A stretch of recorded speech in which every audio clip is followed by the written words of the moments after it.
और नेपाल में नारायणी कहलाने वाली नदी भारत में प्रवेश करने के बाद गंडक के नाम से जानी जाती है। अब गंडक नदी कुशीनगर के जरिए यूपी में आगे बहती हुई आती है।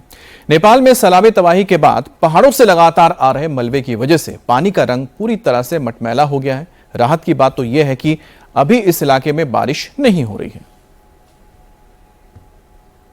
कुशीनगर में गंडक नदी के ठीक किनारे पर हम मौजूद हैं और यहाँ पर जो स्थितियाँ हैं, यहाँ पर जो बाढ़ प्रबंधन की तैयारी थी, उसको देख के ये कहा जा सकता है कि फिलहाल यहाँ की जो स्थितियाँ हैं वो पूरी तरीके से कंट्रोल में नज़र आ रही हैं। जो 76 मीटर का डेंजर का निशान होता है, उससे अभी भी 3 मीटर बह रही है गंडक नदी, जिसमें से सबसे ज़्यादा जो पानी है वो नेपाल की तरफ से आ रहा है। और जो विभाग के अधिकारी हैं, उनका कहना है कि जो नेपाल का त्रासदी का पानी था वो पूरी तरीके से आ चुका है। कोई भी पानी आना फिलहाल शेष नहीं रह गया है। बावजूद इसके अगर अभी भी खतरे के निशान से 3 मीटर गंडक नदी बह रही है, तो आप अंदाज़ा लगाइए कि कुशीनगर महाराजगंज के इलाके, जिसको कि काफ़ी ज़्यादा अलर्ट पर रखा गया था नेपाल की त्रासदी के बाद, वो फिलहाल सुरक्षित स्थिति में बताए जा रहे हैं। लेकिन इस बात से इनकार नहीं किया सकता है कि गंडक नदी में जो मलबा आ रहा है, जो कीचड़ आ रहा है, उसकी वजह से नदी का जो पानी का जो कलर है, जो रंग है, वो पूरी तरीके से मटमैला हो गया है। और इसकी वजह यह है कि जो मलबा और जो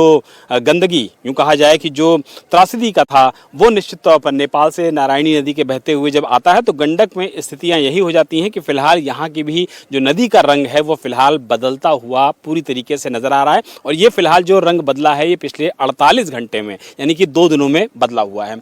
आप लोग क्या देख रहे हैं भैया, रंग जो है नदी का बदला है? हाँ, मटमैला आ रहा है, लग रहा है कहीं बर्ड कटान वटान हो रहा है, उसका ये रंग बदला है। और ये जो जलकुमियाँ हैं, जो खरपतवार हैं, वो बह रहा है इसमें। नेपाल से भी काफ़ी सारा बता रहे हैं कि लकड़ियाँ हैं, लोगों की डेड बॉडी वगैरह भी सुनने में आया है कि बाहर आई है। हाँ, बाहर आई है, लकड़ियाँ हैं, उधर पकड़े भी हैं कई लोग। अच्छा। देखा भी गया है। हाँ, उन्होंने देखा है उसको? हाँ, देखा है। उधर बंधे पे जाएंगे तो इकट्ठा किया गया है, किनारे आपको दिख जाएगा।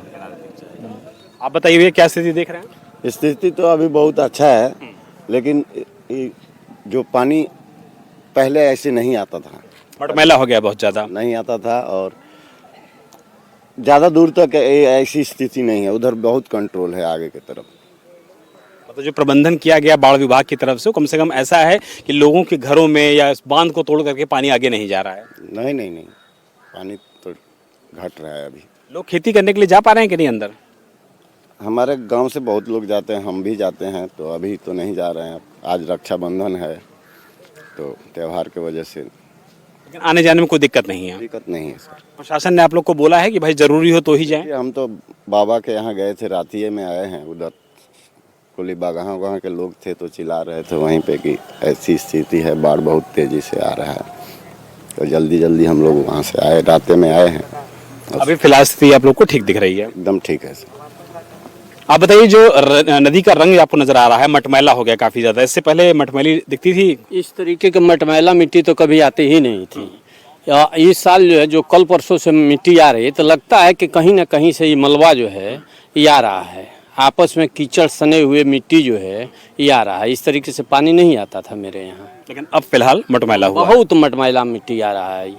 बहुत मटमैला मिट्टी आ रहा है। पहले इस तरीके से पानी का रंग नहीं हुआ करता था। मेरे ठीक पीछे अगर आप देखेंगे तो आपको नजर आएगा कि जो नावें हैं, जिनको लेकर के लोग खेती करने के लिए जाते हैं, वो भी कम से कम इस समय नहीं जा रहे हैं। लेकिन लोगों का कहना है कि जिस वक्त उनको खेती की ज़रूरत पड़ रही है, अपनी ज़रूरतों को पूरा करने के लिए, वो गंडक नदी के अंदर भी जा रहे हैं, क्योंकि काफ़ी सारी खेती जो है वो इसी गंडक नदी का जो पूरा प्रवाह होता है, बहाव होता है, उसमें भी समाई हुई है। लेकिन लोगों को खेती करनी है, अपने गन्ने को उगाना है, बाकी खेती भी करनी है, इसीलिए लोग फिलहाल अपनी जो जिम्मेदारी है उसको निभाने के लिए फिलहाल अंदर जा रहे हैं, खेती कर रहे हैं। लेकिन राहत की बात यही है कि अभी भी 3 मीटर नीचे बह रही है गंडक नदी, खतरे के निशान से नीचे। और इसीलिए फिलहाल जो लोग हैं वो फिलहाल इत्मीनान से हैं कुशीनगर और महाराजगंज के इलाकों में। लेकिन इससे इनकार नहीं किया सकता है कि जो रंग है गंडक नदी का वो काफ़ी मटमैला हुआ है। नेपाल में जो त्रासदी आई है, तबाही आई है, उसका जो मलबा है वो इसी नदी में आ रहा है साथ में। तो इसीलिए न सिर्फ रंग चेंज हुआ है, बल्कि काफ़ी सारी लकड़ियाँ भी आई हैं और कुछ ह्यूमन डेड बॉडीज़ के बारे में भी चर्चा की जा रही है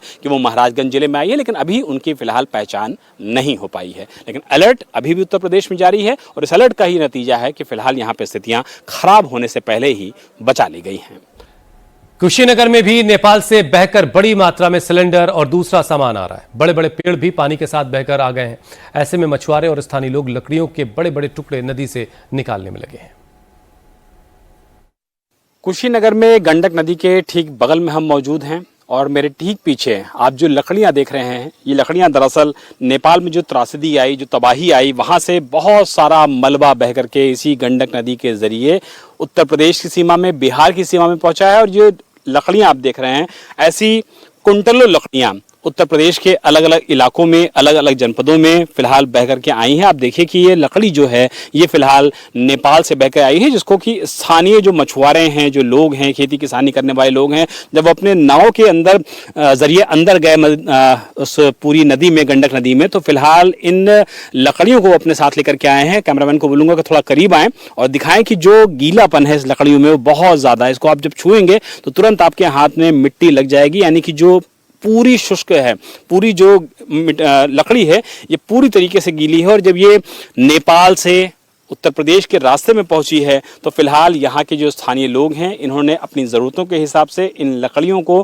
फिलहाल पानी से बाहर निकाला है। तो ये कह सकते हैं कि जो ह्यूमन डेड बॉडीज़ हैं वो भी महाराजगंज तक पहुंची और कुशीनगर और महाराजगंज के इलाकों में ऐसी कुंटलों लकड़ियाँ बह करके पानी के जरिए बाहर आ रही हैं। स्थानीय लोग भी हमारे साथ मौजूद, उनसे बात कर लेते हैं। ये जो लकड़ियाँ आप देख रहे हैं, गीली गीली लकड़ी नज़र आ रही है, पूरी तरीके से नेपाल से बह करके यहाँ आई है, और क्या स्थिति आप देख पा रहे हैं यहाँ पे? यहाँ पे बहुत ज़्यादा ये देखा गया कि जैसे ही वहाँ पे जो तबाही का मंजर हुआ, वहाँ से मलबा जो है इतना ज़्यादा आया। केवल लकड़ी ही नहीं है, लकड़ी के साथ साथ डेड बॉडी तमाम देखा गया। यहाँ पे गैस सिलेंडर देखा गया और लोगों ने ये भी बताया कल कि यहाँ पे गाड़ी भी कोई देखी गई थी जो नदी में पलटते हुए जा रही थी। लेकिन स्थानीय लोग जो है जब भी आए इधर किसानी करते हैं, खेती करने के लिए हजारों की संख्या में लोग जाते हैं नदी उस पार। तो लोग जब गए तो देखे कि लकड़ियाँ जो है आ रही है बह के, तो लोग जो है अपने साथ लकड़ियों को लेकर के आए। और प्रशासन जब हाई अलर्ट है तो लोगों ने उधर जाना बंद कर दिया। और सबसे ज्यादा जो है इन्हीं नावों का इस्तेमाल होता है, जो स्थानीय लोग अंदर जाते हैं अपनी खेती के लिए और लकड़ी लाद ले आए। जी जी। और स्थानीय जो यहाँ के किसान है, गन्ने की खेती बहुत बड़े लेवल पे यहाँ पे होता है, तराई बेल्ट है चूंकि। जी।